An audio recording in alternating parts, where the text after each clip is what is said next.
Hello, everyone. Welcome back to Story Time with Karen.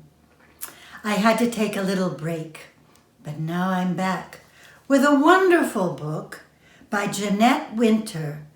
It's called Biblioburro. What could that be? This is a true story from Colombia. You can find Colombia on a map.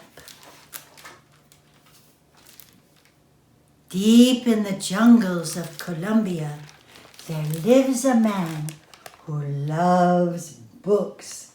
His name is Luis. And you see in the jungle the kind of plants and creatures that are living there. And he's buried inside reading a book. As soon as he reads one book, he brings home another. Soon, the house is filled with books. You see it there? All full.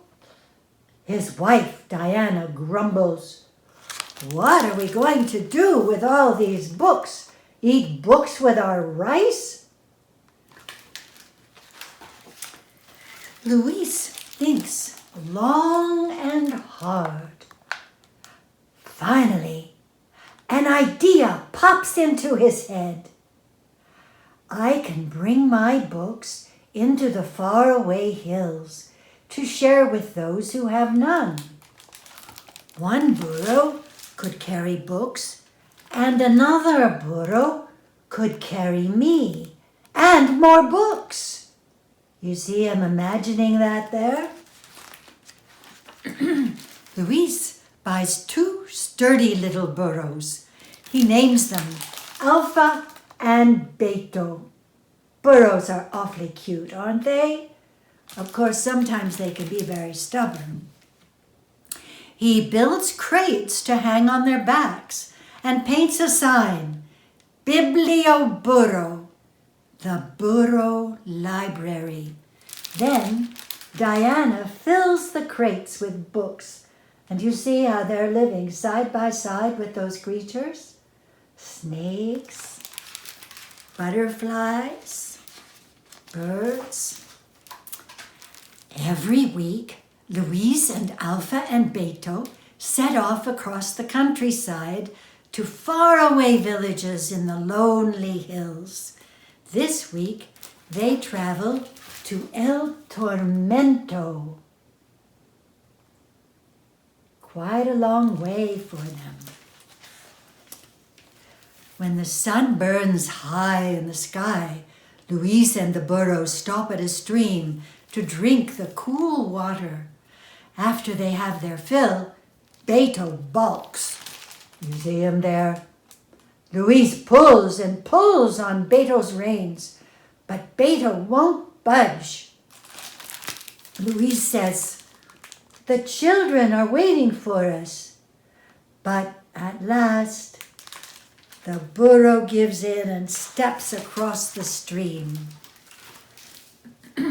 Deep in the hills, the path is lonelier than ever. Bird songs are the only sounds they hear. Then, from deep in the shadows, a bandit leaps out. "Oh, please, let us pass," Luis says. "The children are waiting." The bandit scowls at the books, but he takes one and growls, "Next time, I want silver." The Biblioburro continues on its way over the hills until at last Luis sees houses below. The children of El Tormento run to meet him. They are excited to see what books he's brought.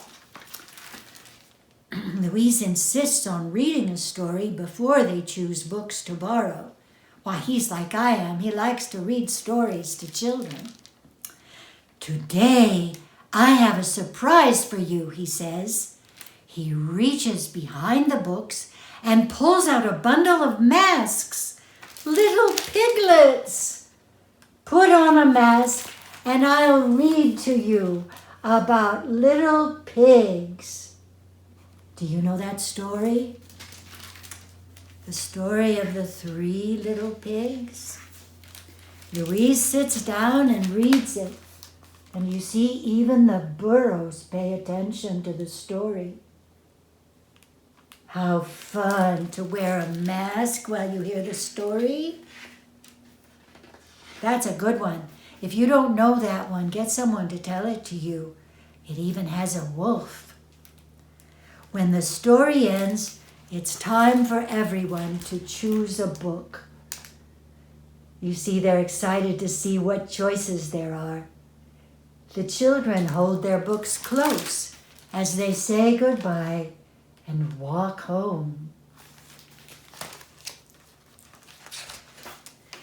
Louise and Alpha and Beto head back over and around the hills, across the grasslands and streams, and into the sunset.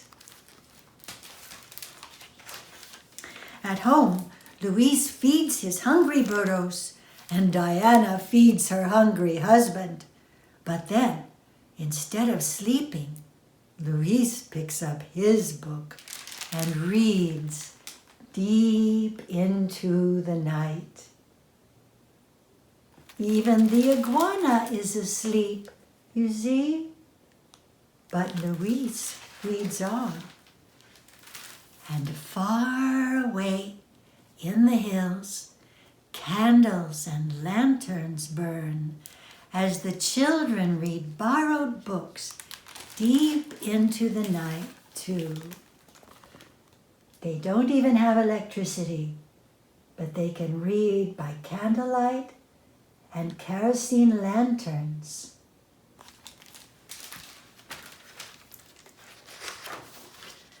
Louise brought a lot of pleasure to those children, didn't he?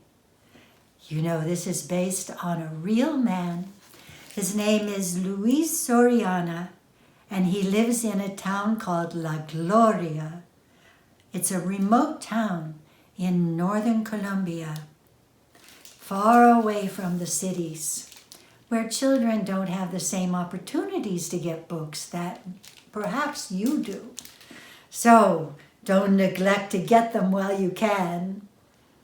Well, that's our story for today. I hope you enjoyed it. Biblioburro. Bye-bye.